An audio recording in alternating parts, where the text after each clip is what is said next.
નમસ્તે દોસ્તો, મારું નામ લક્ષ્મી છે. હું વિધવા છું અને મારી ઉંમર 26 વર્ષની છે. મારા ઘરની આર્થિક સ્થિતિ ખૂબ નબળી હતી. આથી મારા માતા પિતાએ મારા લગ્ન જલ્દી કરી દેવાનું નક્કી કર્યું. તે મને વધુ ભણાવી શક્યા નહીં. તેમણે મારા માટે છોકરો શોધવાનું શરૂ કર્યું. મિત્રો, હું દેખાવમાં ખૂબ જ આકર્ષક હતી. ગોરો રંગ, મોટી મોટી આંખો, લાંબા વાળ અને સુંદર શરીર. આથી મારા માટે ઘણા સારા સંબંધ આવવા લાગ્યા. એવો જ એક સંબંધ મારા માટે આવ્યો. તેનું નામ મહેશ હતું. તે ખેડૂત હતો અને પોતાની 10 એકર જમીનમાં ખેતી કરતો હતો. તેના ઘરની હાલત મધ્યમ હતી, પરંતુ તેના માતા પિતા જીવતા નહોતા. તેને ફક્ત એક બહેન હતી, જેના લગ્ન પહેલા થઈ ગયા હતા. મહેશ ખૂબ હોશિયાર અને મહેનતુ હતો. અમારા લગ્ન ન થયા. અમે બંને એકબીજાને ખૂબ પ્રેમ કરતા હતા. મહેશ મારી દરેક નાની મોટી જરૂરિયાતનું ધ્યાન રાખતો. હું પણ તેને ખૂબ પ્રેમ આપતી. ખેતરમાં કામનું ભારણ વધવા લાગ્યું. તેથી મહેશે રમેશ નામના એક યુવાનને મદદ માટે રાખ્યો. રમેશ તેનો જૂનો મિત્ર હતો અને ખૂબ જ આકર્ષક હતો. જ્યારે અમે બજારમાં જતા કે કોઈ કામ માટે બહાર હોઈએ, ત્યારે રમેશ એકલો ખેતર અને ઘરની દેખરેખ રાખતો. મહેશને રમેશ પર સંપૂર્ણ વિશ્વાસ હતો, કારણ કે તે ખૂબ ઈમાનદાર હતો. તેના ઘરની આર્થિક સ્થિતિ થોડી નબળી હતી, પરંતુ તે ખૂબ મહેનતુ અને સારી રીતે કામ કરતો. આમ જ કેટલાક મહિના વીતી ગયા. અમારા લગ્નને લગભગ 1 વર્ષ થઈ ગયું હતું. એક દિવસ મહેશ અને રમેશ ખાતર અને બીજ લેવા શહેર ગયા હતા. તે દિવસે રાત્રે ખૂબ વરસાદ પડી રહ્યો હતો અને રસ્તા પર અંધારું હતું. તે જ સમયે તેમના ટ્રેક્ટરનો અકસ્માત થયો. મહેશ ટ્રેક્ટર ચલાવતો હતો, તેથી તેને માથામાં અને છાતીમાં ગંભીર ઈજા થઈ. રમેશ તેની સાથે હતો. તેને હોસ્પિટલમાં લઈ જવામાં આવ્યા, પરંતુ 3-4 દિવસ પછી મહેશનું મૃત્યુ થઈ ગયું, કારણ કે તેની ઈજા ખૂબ ગંભીર હતી. મિત્રો, મારે કોઈ સંતાન નહોતું. હું શું કરું? મને કાંઈ સમજાતું નહોતું. હું સંપૂર્ણ રીતે તૂટી ગઈ હતી. મારા પતિના મૃત્યુ પછી હું 1-2 મહિના માટે મારા માતા પિતાના ઘરે ગઈ. તેમણે મને ખૂબ સમજાવવાનો પ્રયાસ કર્યો, પરંતુ મારો કોઈ સહારો નહોતો. તેથી શું કરવું તે સમજાતું નહોતું. આ 2 મહિના દરમિયાન મારા પતિનો મિત્ર રમેશ ખેતર અને ઘરની સંભાળ લીધી. પછી મેં સાસરે પાછા ફરવાનું નક્કી કર્યું. મારા માતા પિતા મને સાસરે મૂકવા આવ્યા. સાસરે આવ્યા પછી રમેશે મારી સાથે મુલાકાત કરી. તેણે મને છેલ્લા 2 મહિનાનો સંપૂર્ણ હિસાબ આપ્યો. મને પણ તેના પર વિશ્વાસ હતો. તેણે મળેલા બધા પૈસા મને આપી દીધા. મેં તેનો ખૂબ આભાર માન્યો. મિત્રો, મારું ભણતર વધુ નહોતું, તેથી મને ખેતીનો વ્યવહાર સમજાતો નહોતો. મેં રમેશને કહ્યું કે હવેથી તારે આખું ખેતર સંભાળવું પડશે. હું તારો પગાર પણ વધારી દઈશ. ખેતરની અંદર જ મારું ઘર હતું. હું ઘરમાં એકલી રહેતી હતી. ક્યારેક ખાતી, ક્યારેક નહીં. એકલી રહેવાને કારણે મને પતિ સાથે વિતાવેલી દરેક પળ અને તેનો પ્રેમ મને યાદ આવતો. રાતે મને ઊંઘ નહોતી આવતી. હું હંમેશા તેના વિશે જ વિચારતી રહેતી. હું ખરેખર પાગલોની જેમ વર્તન કરવા લાગી. રમેશ રોજ સાંજે ઘરે આવતો અને આખા દિવસનો હિસાબ આપતો. જો કોઈ ખાતર કે બીજ મંગાવવું હોય તો તે જાતે ઓર્ડર કરી લેતો. આમ જ દિવસો વીતવા લાગ્યા. હું ખૂબ કંટાળી જતી હતી. રમેશ સાથે થોડીવાર વાત કરું તો મન હળવું થતું.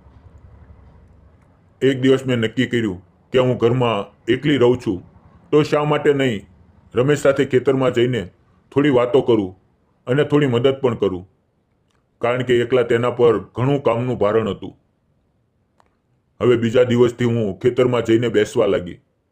રમેશ મને કોઈ કામ કરવા દેતો નહોતો. તે કહેતો, તમે માલકીન છો, બસ બેસો, ચિંતા ન કરો, હું બધું સંભાળી લઈશ. હું તેની સાથે વાતો કરતી. ધીરે ધીરે અમારી વાતો વધવા લાગી. અમારી નજરો મળવા લાગી. રમેશ પણ મારી સાથે પ્રેમથી વાતો કરતો. તે મારું ખૂબ સન્માન કરતો. એક દિવસ વાતોમાં જ હું તેને તેના પરિવાર વિશે પૂછવા લાગી. મેં પૂછ્યું, રમેશ, તારા ઘરમાં કોણ કોણ રહે છે? તારા લગ્ન થઈ ગયા છે? રમેશે કહ્યું, મારા ઘરમાં હું, મારી મા અને પિતા, અમે 3 જણા રહીએ છીએ. અમારા ઘરની હાલત ખૂબ ગરીબ છે. મારી પાસે જમીન નથી, તેથી કોઈ છોકરી મને આપવા તૈયાર નથી.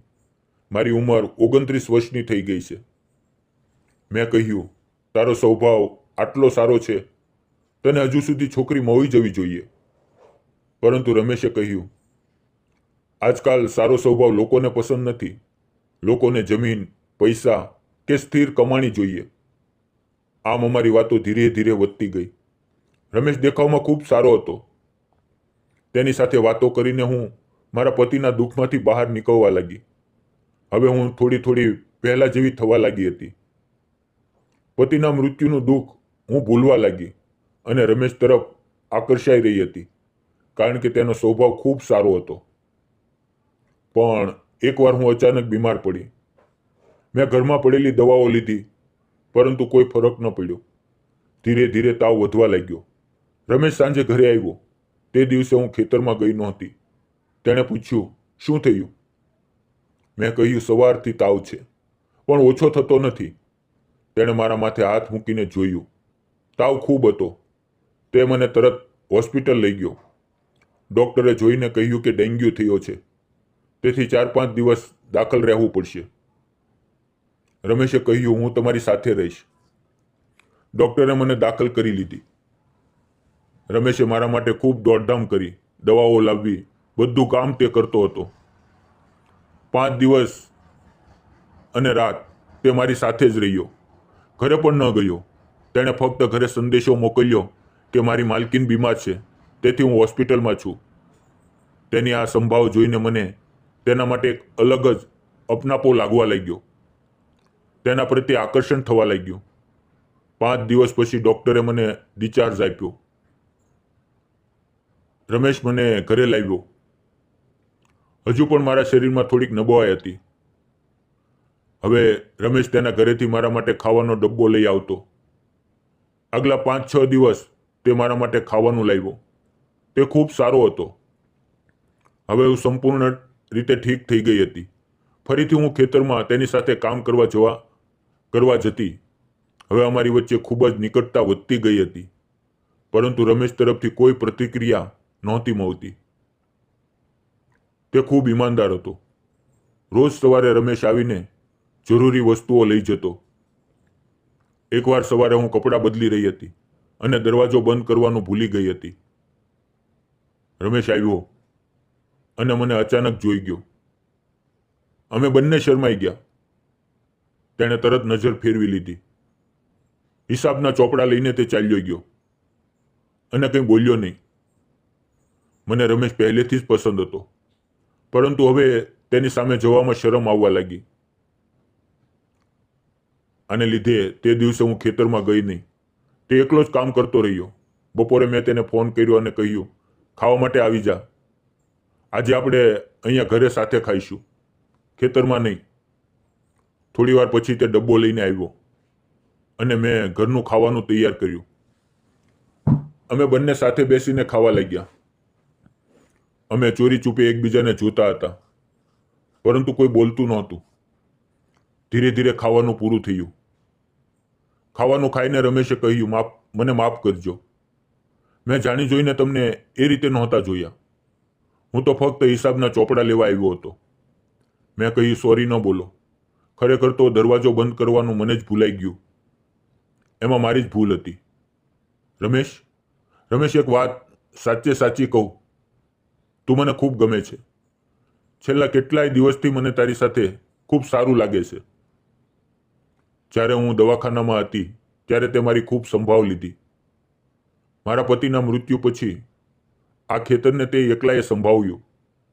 જો તારી જગ્યાએ કોઈ બીજું હોત તો ખેતરના પૈસામાં બેમાની કરી શકત, પરંતુ તું ખૂબ ઈમાનદાર છે.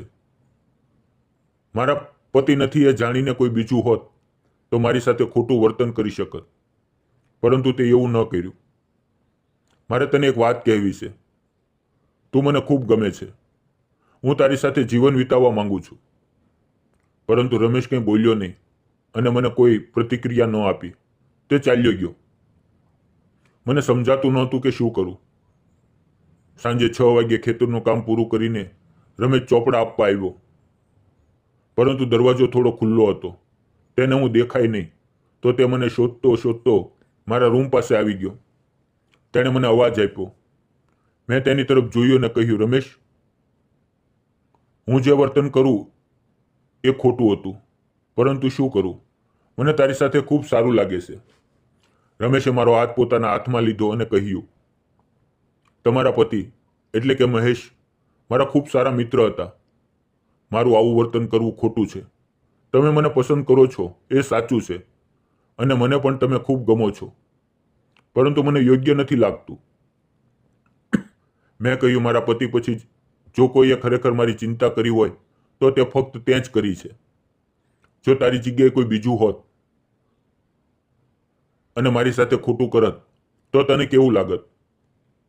હવે અમે બંને એકબીજાને સમય આપવા લાગ્યા. અમે એકબીજાને વધુ સારી રીતે જાણવા લાગ્યા. ત્યારે મેં નક્કી કર્યું કે જો હું રમેશ સાથે લગ્ન કરી લઉં તો રમેશને કોઈ છોકરી નથી મળતી અને હું વિધવા છું. તો અમે લગ્ન કરીએ તો તેનો પણ પ્રશ્ન હલ થઈ જાય. એક દિવસ જ્યારે રમેશ બપોરે ખાવા આવ્યો, અમે બંનેએ નક્કી કર્યું કે અમે લગ્ન કરીશું. થોડાક દિવસોમાં અમે લગ્ન કરી લીધા. હવે હું, રમેશ અને તેના માતા પિતા અમે બધા સાથે રહીએ છીએ. અમે એકબીજાને ખૂબ પ્રેમ કરીએ છીએ. મને એક પતિનો સહારો મળ્યો અને રમેશને એક સમજદાર પત્ની મળી. અમે બંને અમારા જીવનમાં ખૂબ ખુશ છીએ. દોસ્તો, જીવન આપણને ક્યારેક ઘણું દુઃખ આપે છે, કંઈક ખોવાઈ જાય છે, પરંતુ એ જ દુઃખમાંથી સાચો પ્રેમ અને સાચો સાથ મળે છે. રમેશ જેવી વ્યક્તિ પર ભરોસો કરવો એ કોઈ ભૂલ નથી, પરંતુ એ બીજી તક માટે ઊભા રહેવું છે. પ્રેમ ફક્ત પહેલી વાર જ થાય એવું નથી. એ સાચી વ્યક્તિના કારણે ફરીથી થાય છે અને પછી આખી જિંદગી ટકે છે. જો તમને પણ પ્રેમમાં બીજી તક મળે તો ડરશો નહીં, એને સ્વીકારો. દોસ્તો, મારી અને રમેશની આ પ્રેમ કહાની તમને કેવી લાગી? જો સારી લાગી હોય તો ચેનલને લાઈક, શેર અને સબસ્ક્રાઇબ કરવાનું ન ભૂલતા. ફરી મળશું આવતીકાલે આવી જ એક સુંદર મજાની કહાનીની અંદર. ત્યાં સુધી આવજો.